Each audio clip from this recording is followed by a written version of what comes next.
Hello and welcome to Jazz Across the Pond, Jazz Interviews Reimagined, a brand new and a very exciting bringing together of two great nations. It's jazz talking like you've never seen or heard it before. Now let's welcome my partner in crime from the other side of the pond. Oh my gosh, you got the UK flag. Sorry? You got the flag flying.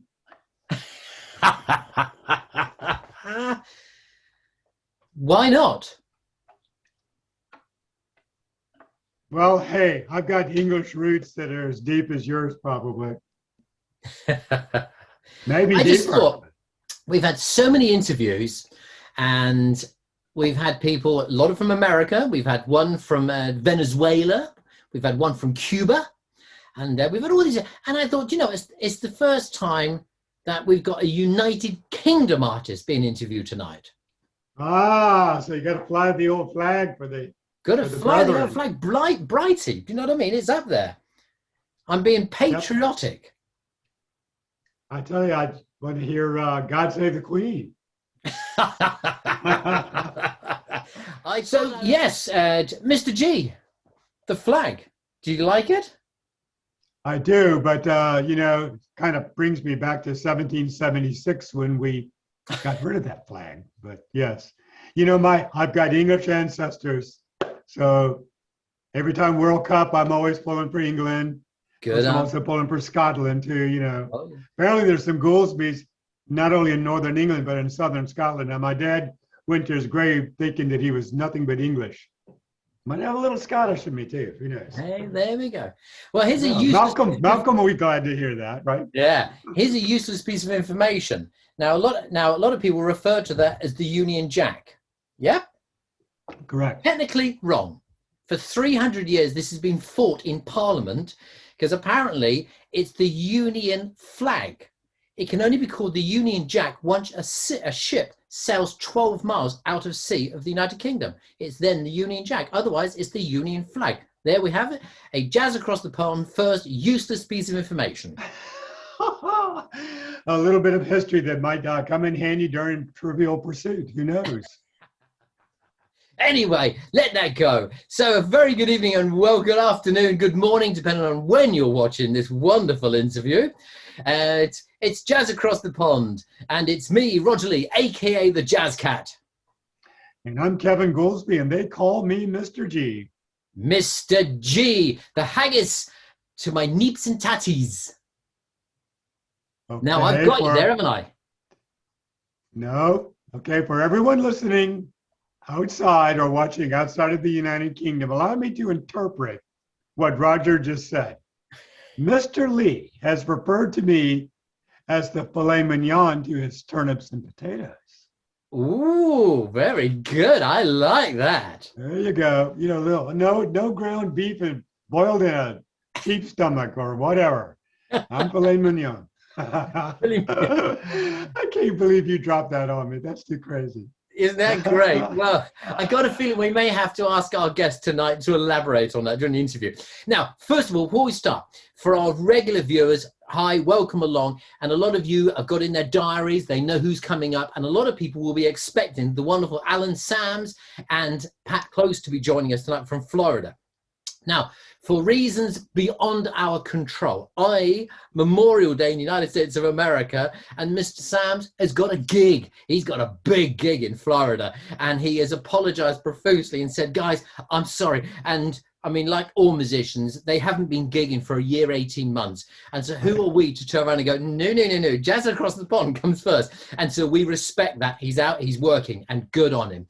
So we've changed it, and they both will be with us the first week in August, I think you find it is, isn't it? It's correct. The first week. Correct. We've rescheduled it, and they're both very happy with that. So if you are watching now going, wait a minute, where's Alan Sams and Pat Close? They will be with us. We've just literally, and we're very, very happy. We hope the gig goes well for Alan.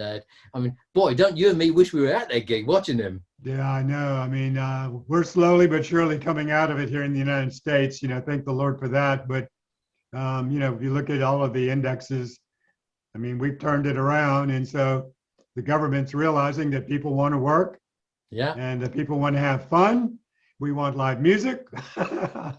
It's either that or we storm the state capitol houses over it. So yeah. Well, we don't want to do that excited. again. No. Okay, I tell you what, before we crack on then, just momentarily, let's just talk about last week's interview. That was a heck of an interview. D. Lucas is just, no doubt, he's an outstanding composing saxophonist who surprisingly didn't begin playing sax until after college. I know we were both stunned about that. I mean, we didn't even find that in our research. But yeah, it didn't start until after he graduated from college. And then fairly rapidly from that point of, picking up a sax for the first time, he started opening for acts like Boney James and Norman Brown, Ronnie Laws, Greg Karukas, one of our prior guests, Peter White, Nick Coleone, and Michael Franks, just to mention a few. And of course, today, as we alluded to last week, he's crushing the charts with his latest project, The Time Is Now, which he released on his record label, ODL Music. Absolutely. And let's talk about the incredible list of guest artists on The Time Is Now. I mean, when you read through, it's like the who's who of music. It's incredible. Some of the great jazz artists today, including Adam Hawley, one of our favorites, David P. Stevens, Blake Aaron. We love Blake Aaron. We really do. George Freeman and Darryl Williams, who actually, if we look at our diary, he's our guest next week on Jazz Across the Pond. Oh, that's right. That's right. I forgot all about that. Yeah, so that'll be another good interview. It's another reason for people to join. Yeah, another reason for people to join us. And where can they find those? Where can they find those videos, Roger? Well, they're on YouTube. So basically, if you just tap in Jazz Across the Pond or Jazz Interviews Reimagined, Mr. G or Roger Lee, the Jazz Cat, it will link you straight the way through. There's a series of them. There's a back catalogue of them there. And people are slowly going, well, I've watched one and I didn't realize all the other artists that you guys have interviewed. And we have had some brilliant interviews, some very enlightening interviews. Some we've sat there and gone, wow, didn't realize that. Even with our research team, we've still come up with a few surprises. And talking about that, we've got some great names coming up in June, because June is knocking on the door, in June, in July and August, with the artists that are coming up. And we've just heard, we're just about to sign up an artist from Tokyo, Japan. And she will be joining us in September on the launch of her new career. A new album, my apologies. And we are so looking forward to that one. We're not going to be letting the cat out of the bag at the moment, but that's going to be a good one. I think our guests have a pretty good idea who we're talking about. So, we're excited. We're excited. But then what? We're like, well, June and July are both already booked. Yeah. And so we're working, so people know we're working on, we've got some great names on the list for August. And we're now booking August and September. So it's amazing the kind of response we've gotten. Absolutely. And it's just fabulous. And we're so pleased. Right. Okay, then. So our stand-in act, I've actually had the pleasure of interviewing this gentleman about a year ago on Jazz Moods on my radio show here in the UK. He is such a nice guy. He's from Scotland, the United Kingdom, and he's literally in what we call the green room. He's in the waiting room. He's waiting anxiously to come and join us. And I rang him up, and without a moment doubt, he told me, he went, Roger, when? And I went, so we gave him the time and we went fine. He is a brilliant musician, a brilliant album, and we can't wait to actually invite him into our show and have a chat with him. We've got a lot of good things and a few surprises up our sleeve with him as well. Absolutely. Right? I've got a little surprise for you too. I can't wait to see your expression when I drop it. Oh. So it's Mr. Malcolm Strachan from Inverness, Scotland. He now resides in Leeds, Yorkshire of England, and it took him 20 years to come out with this album. And the album is aptly titled About Time.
Hi, this is Malcolm Strachan, trumpet player and composer from Scotland, and you are watching me on Jazz Across the Pond with the Jazz Cat and Mr. G. Hope you enjoy. Wow, what an incredible track. The album is called About Time, and the actual track we just played there was Better Late Than Never. Well, I'll tell you what, looking at the watch, I think we're on time. We're smack with this. Ladies and gentlemen, what can we say about this week's very, very special guest? A Scottish-born trumpeter, a founder member of the top UK jazz funk band, the Haggis Horns. We'll learn about that in a while. As well as being one of the busiest session musicians in the UK today. In a professional career spanning 20 years, he's recorded with the likes of Mark Ronson, Martha Reeves and Amy Winehouse, Corinne Bailey-Rae, Jamiroquai, and Martha Reeves and Vandellas, of course, Jesse Glynn, the Craig Charles Fantasy Funk Band, that's a bit of a mouthful, Black Honey, the new Master Sounds, and Blue Note, saxophone legend, Lou Donaldson. Ladies and gentlemen, Jazz Across the Pond, it is our great pleasure to welcome the man himself, the one, the only, Mr. Malcolm Strachan. Good evening, good afternoon.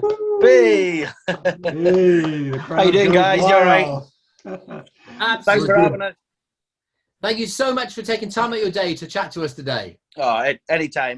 My pleasure.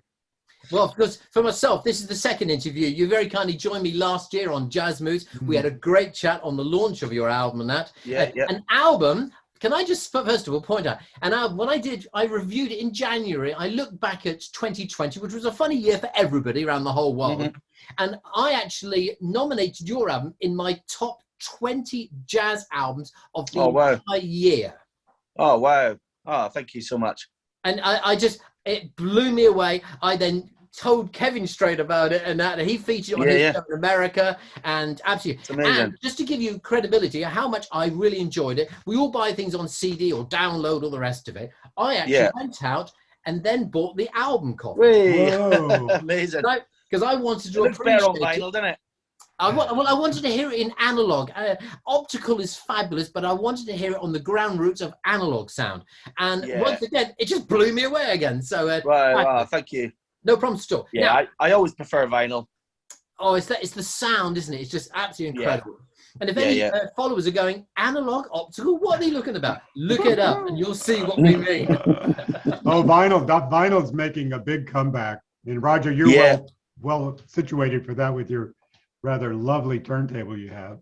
Oh, that's another story. Anyway, that's another story. Now, if our researchers, let's crack straight up because we've got so much to talk about. Malcolm, I do hope you appreciate we got the flag behind. Yeah, great. I mean, I know there's no independence yet. I know it's still being talked about.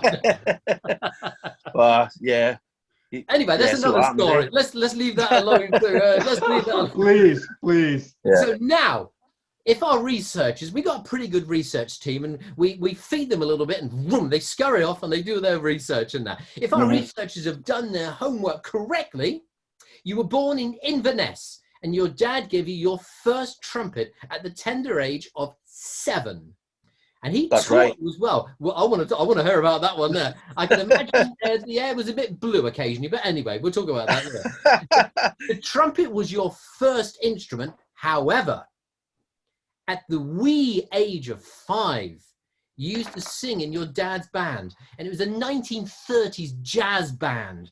In your first performance, a certain Dame Judi Dench was in the audience, and she came up to you. You were a wee age of 5, and she came up to you and she went, "Could you sing another song?"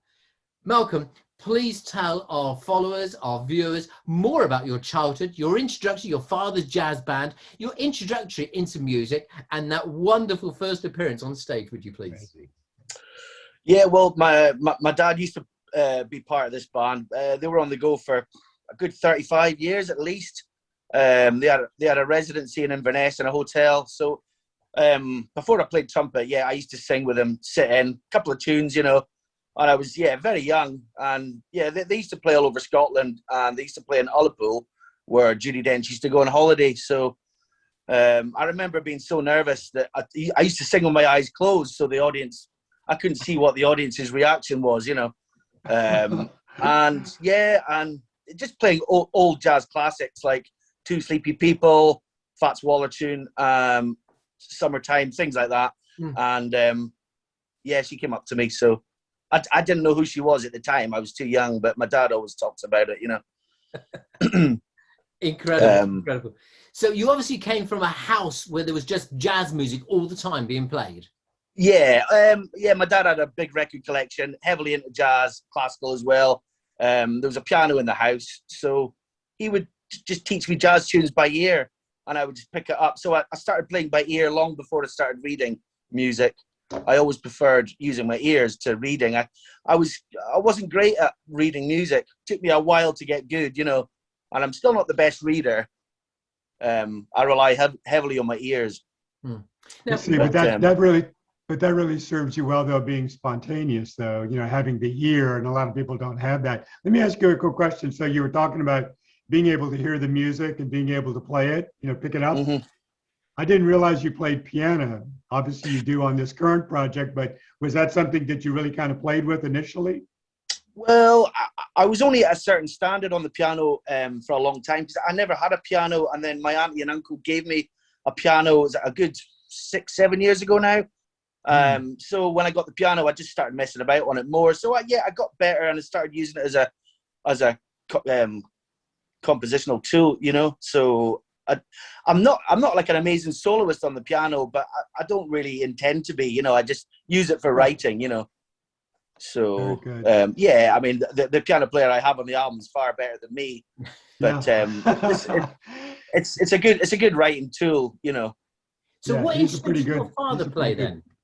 He's a trombonist. All right, okay. But he plays piano as well. But yeah, he was a military trombonist. Joined the army in the 60s and played trombone in the army and moved to London. Played professionally for a few years, working with different bands. So yeah, music was always strong in our family. Amazing, amazing. Kevin, question. Yeah, Malcolm, first of all, I'm so pleased to have you on the show with us today because it's already been alluded to. I was introduced to your music by listening to a jazz show in the UK called Jazz Moods. Thank you very much, Mr. Roger Lee. But brilliant. Because of Roger, I have been wrestling with your exceptional tone and your phrasing since diving into your debut project last July. Right. So I'm going to share something with you. I'm going to kind of tease everybody a little bit. Your distinctive sound reminds me of an artist that I discovered several years ago while searching for a YouTube audiobook of Siddhartha by Hermann Hesse, which was published back in 1951. All right. I read this book back in 1974. It was looking for this book on audio on YouTube that the artist that I think that you sound like, not only your tone, but your phrasing, I think it's going to blow your mind. I don't know whether you've heard this gentleman, and I'm going to come back to him after I ask a few other questions. So all right. Just give everybody a little tease.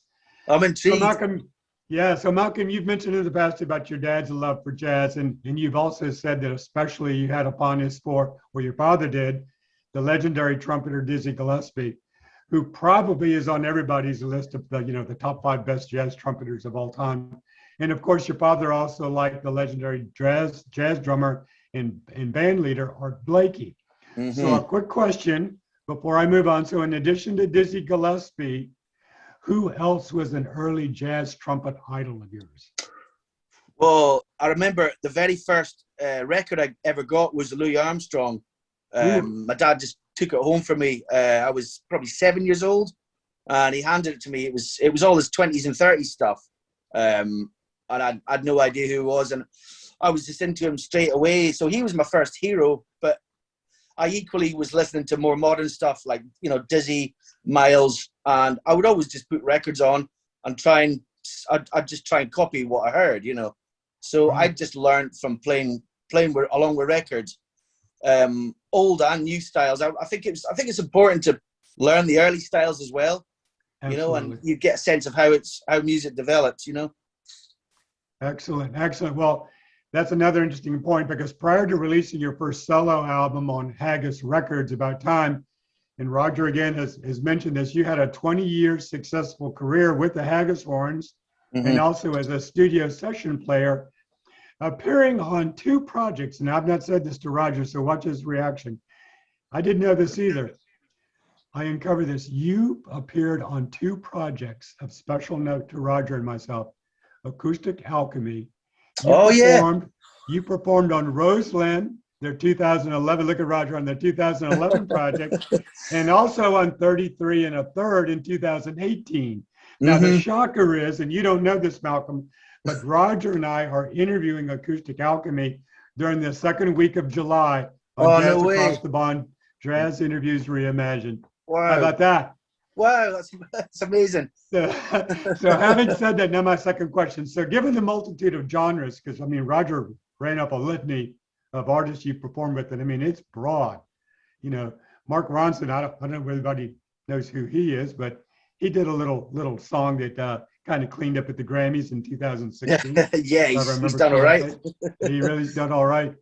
Yeah. But so now my second question. So again, given the multitude of genres you could have selected for your debut project, why jazz, and what happened after 20 years in the business that gave you the itch to generate your first solo project? Well, jazz was always my main passion, but the jazz scene is very different from the pop scene, and I don't know. I just found myself getting into the pop and funk scene, which is different, totally different ballgame. That's where the money was. That became the day job, you know. Right. So right. I just ended up in that scene, and jazz took a back seat, you know. But I didn't always feel completely fulfilled, because people would always ask me, when are you going to do your solo album? Because, you know, everyone knows I'm a jazzer at heart. So I was really itching to do it. And I wanted to, I mean, I love funk music, but the style is completely different from my main love, which is jazz. And funk doesn't always, I think for me, jazz it shows a more depth of your playing, you know. So maybe get Bruno Mars to come in and sing vocals for your jazz group. Yeah. There's the old Mark Ronson thing again. So, Roger? Yeah.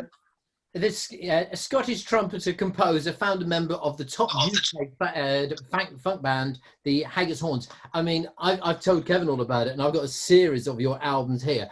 And if anybody is unaware of the Haggett's Horns, I would say they're different, but they're likened to like the average white band, Tower of Power, that sort of thing. Yeah. Ironically, we had Roger Smith with us of Tower of Power about a month ago, and we were wow. Tower of Power. So yeah. So tell us more about the Haggett's Horns. We will come back to your album, but tell us more about the Haggett's Horns, if you would, please. Right. Well, I met the guys at music. I went to the City of Leeds Music College of Music, they call it, and I met a Scottish alto player and a Scottish tenor player, Athol Ransom, and Jason Ray, and we formed the horn section just with the idea of working with different bands. We had some residencies in Leeds at that time as well, playing with the new Master Sounds every weekend, and then we started forming our own band. We started off as a covers band, but then we started getting work just as the horns, you know. So we'd go out and do sessions as a 3-piece team, and we just stuck together. And then we started doing originals. We thought, well, why are we doing other people's tunes? We might as well write our own. So we started rehearsing in a pub in Leeds, upstairs in a pub. That's how we wrote the first album, just by jamming. So then it just took off from there. We've had various lineup changes over the years, and unfortunately, our alto sax player, who was married to the singer Corinne Bailey Ray, he passed away about 13 years ago now. So that was a difficult period for the band, you know, having to replace him. There was one point where I thought we were going to break up, because it just didn't feel right carrying on without him, but we had to carry on, really. Well, you know, Malcolm, your new project, I mean, you talk about the evolution of the band over the years. Your new project, I mean, it is also stunning. I mean, Roger added it as to one of his best albums of the year last year. And quite truthfully, I've got a little list that I keep for my own personal use. I call it the 99. It's the 99 artists and my favorite song that's in my separate little library. that I play, and your project is part of that 99. Oh, wow. I was very impressed with that project. But what I really love about it is that, and you've mentioned this, it's 9 original compositions which you have composed and arranged in what I would call the classic acoustic jazz quartet style, sort of reminiscent of the recordings from the 60s and 70s.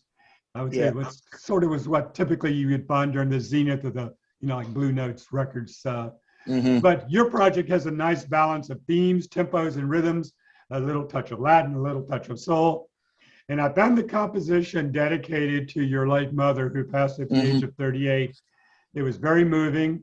I mean, all of the tracks are definitely executed by the ensemble that you've amassed. And I also want to point out that in that song that you dedicated to your mother, you played as a backing, you played a valved trombone as well. Yeah, so there's that family history with trombone coming back. But if you would please share with our viewers, what were the underlying elements that drove you toward these compositions for your project? So when you go back and look at those compositions, was there anything underlying that kind of brought that to the forefront, or what was your inspiration for all of your original compositions? There's probably a lot of elements involved. I was going through a bit of a hard time in my life. I had a marriage breakdown a couple of years ago. So I was having problems in my marriage, and I put a lot of energy into getting better at the piano and composing the tunes. I just really focused on that, and the music actually got me through a difficult time. So it just, music's a good, it helps in difficult times, Music can be such a catharsis, and I think that's probably what you needed. You need to have a purging, and that came out as you composed the music. But I'll tell you what, there's not a weak track on that project. Oh, thank you. 9. As a matter of fact, of the 9, I've already played 6 on my program, so I can't find anything wrong with them, so I keep playing them. Yeah. Oh, thank you very much. And we're now going to play another track from the album. I'm going to pick it. It's a bigger picture. And we're going to play another track from this stunning album. And I use the word, it is stunning. The first. Oh, thank you so much. No, it really is. So, ladies and gentlemen, Jazz Across the Pond, we're talking to the wonderful Malcolm Strachan. And it's about time. I don't mean it's about time we're talking to you. About Time is the track we're going to be playing now, and we'll be straight back to continue this wonderful conversation. Sit back, have a listen to this. You will just love this little bit. And listen out for the fabulous trombone solo. For me, when you listen to this track, particularly, I mean the whole album, but it's the way that you show so much respect for the individual musicians.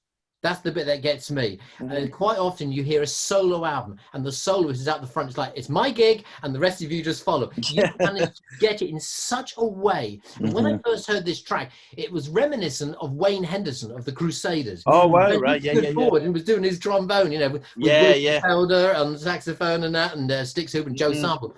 And they all had this mutual respect. And when I heard this, I went, it's Danny Barley who played trombone on your album. Yeah. But it's very much like a Wayne Hendon sort of tribute sort of bit. Anyway, listen to this. We'll be straight back with this interview.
Welcome back to Jazz Across the Pond, Jazz Interviews Reimagined with the Jazz Cat and Mr. G. You've been listening to the wonderful track, Time for a Change, composed and arranged by this week's special guest, Mr. Malcolm Strachan, from his debut jazz project, About Time, released just last year.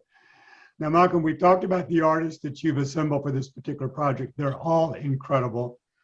But with you as the band leader and the driving force on trumpet and flugelhorn, you employ a talented classic, what I would call the piano jazz trio, consisting of George Cooper on piano, and Roger was talking about outstanding solos. You wrote in a very nice solo for George on Better Late Than Never. Mm-hmm. That was a very nice solo for George. But you also have Courtney Thomas on double bass and Errol Rollins on drums. I mean, those three guys alone are a very adept trio. But then you're joined by special guest, and I believe it's pronounced Athol Ransom. Athol Ransom, yeah. Athol Ransom on tenor sax. Yeah. Yep. You had Rob Mitchell on baritone sax, trombonist. Mm-hmm. We talked about Danny Barley.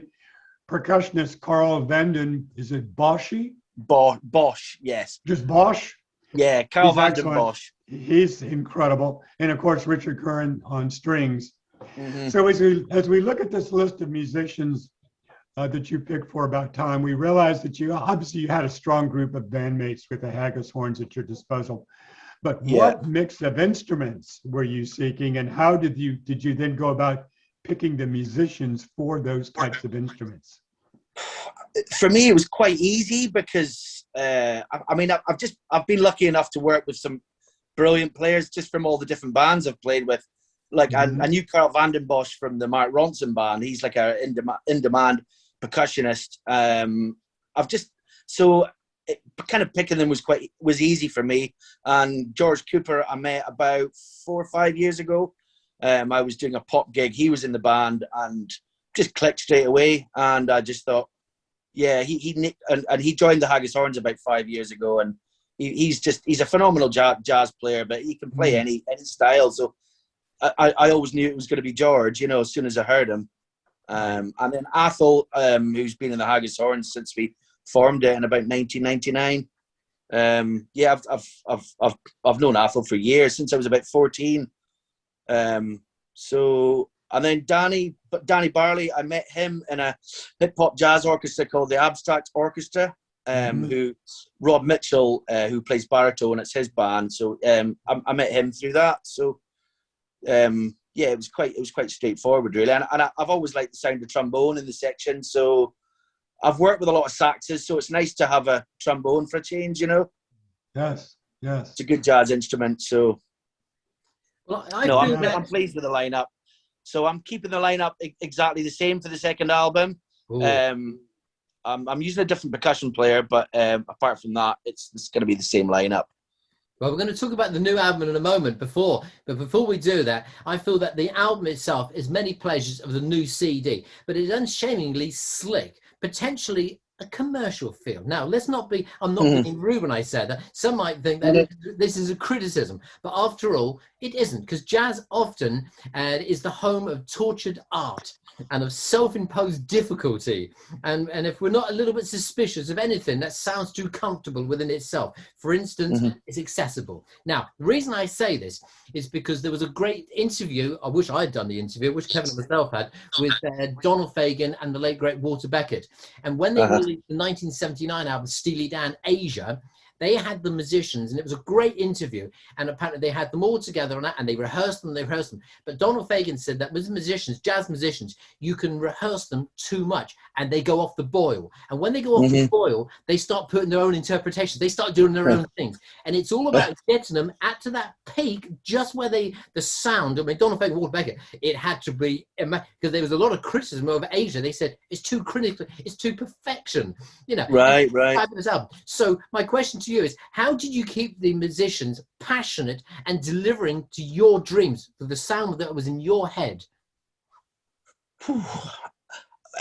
I guess it's just the way I wrote. I mean, none of the melodies are actually that complicated. I wanted to write simple but catchy melodies. I wrote the chords first, and then I kept playing these chord sequences that I wrote, and then just thought of ideas, melody ideas. I was singing them into my phone. And I just knew the guys would interpret it exactly how I wanted. So it was kind of easy, you know. I mean, George is phenomenal piano player. He just got what I wanted straight away. I just said, try this, try that, and he just got it. You know, it was kind of easy. Well, Right. that's the beauty of you guys having that little bit of history together too. It wasn't, you didn't go into the studio and go, wonder who that cat is. You know what I mean? Everybody knew everybody else, and nobody was going to step on anybody's toes. And so, yeah, it's a brilliant project. Well, before I turn it over to Roger I think he's got a final question.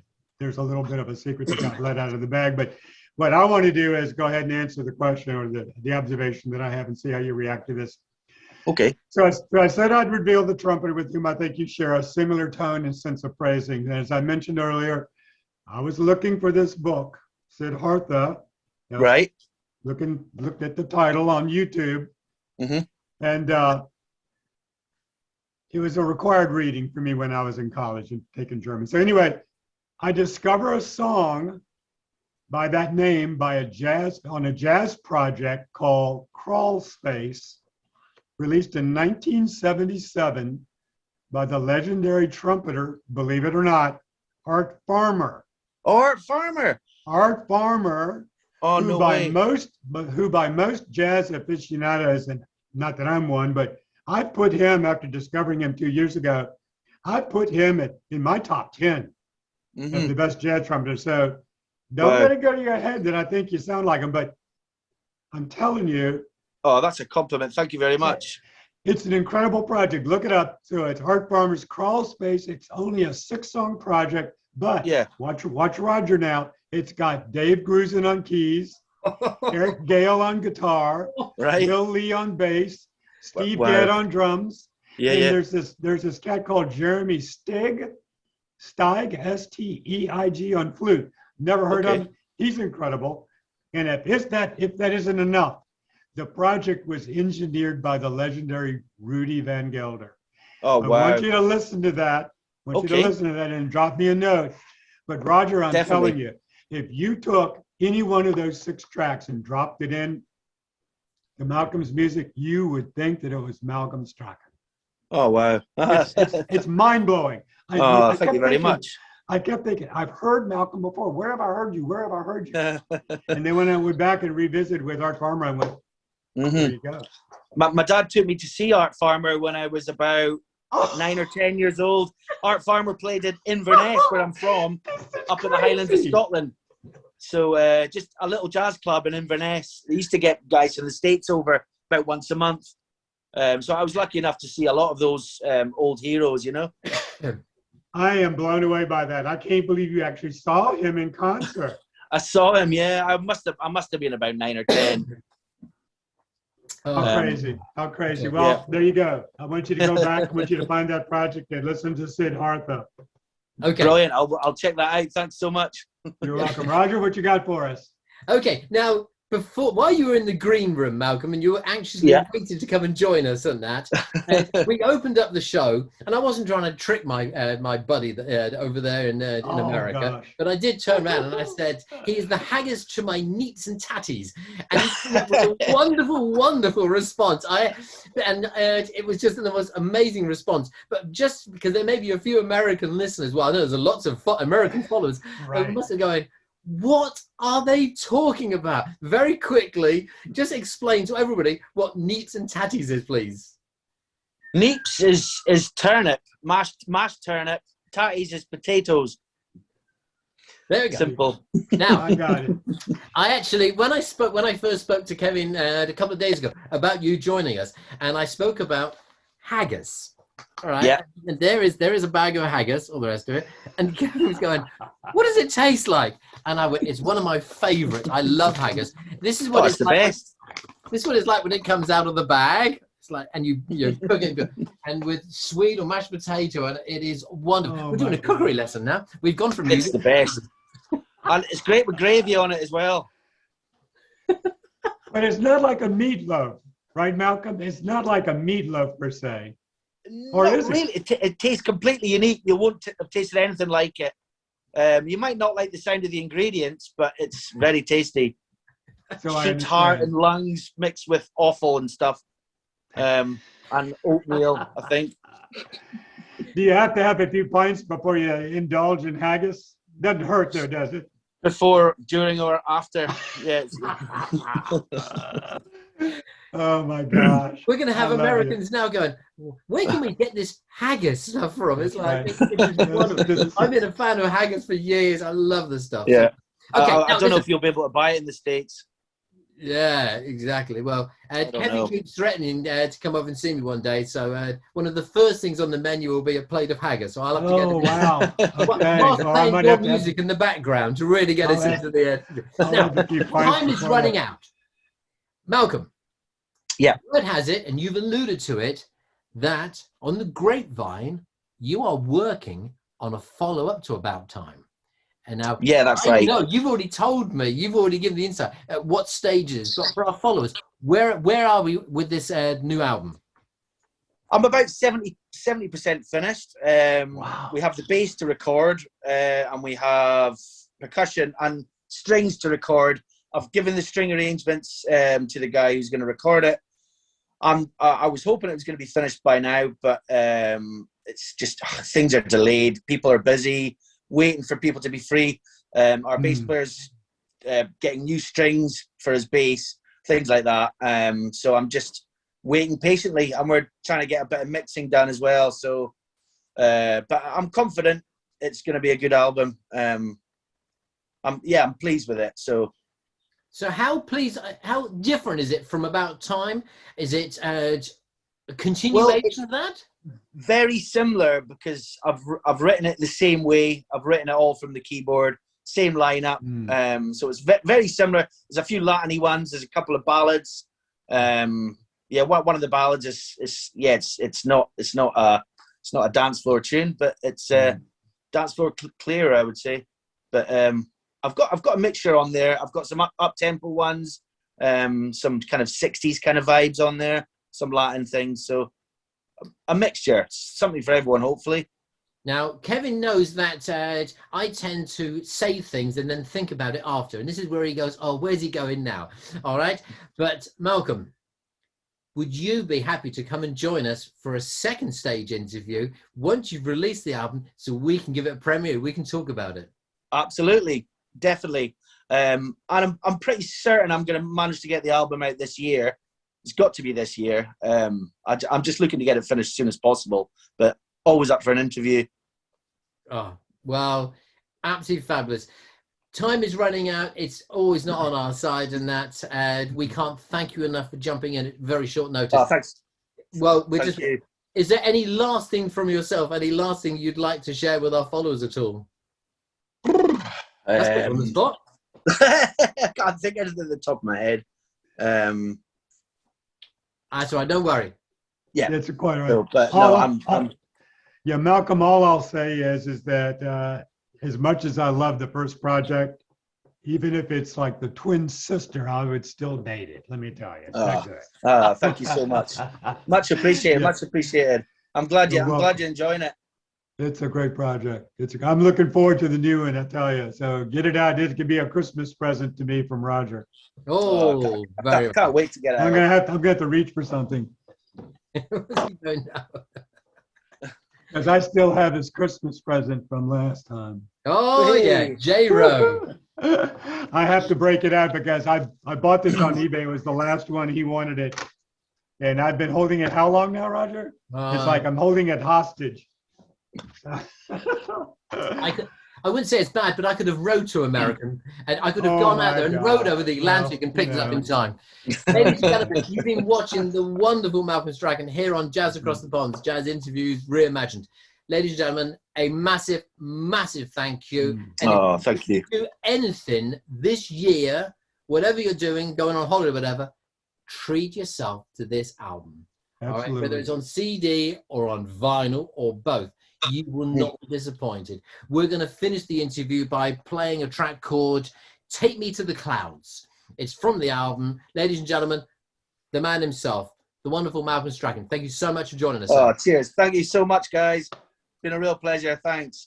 Thank Say you, good night, Malcolm. Kevin. It's been our pleasure. Good Oh, night, thank you Kevin. so much. Right, enjoy your evening. Good Take night. care. Take care. Look after yourselves. From everybody on Just One. Until next week, another great interview from everybody. Bye-bye.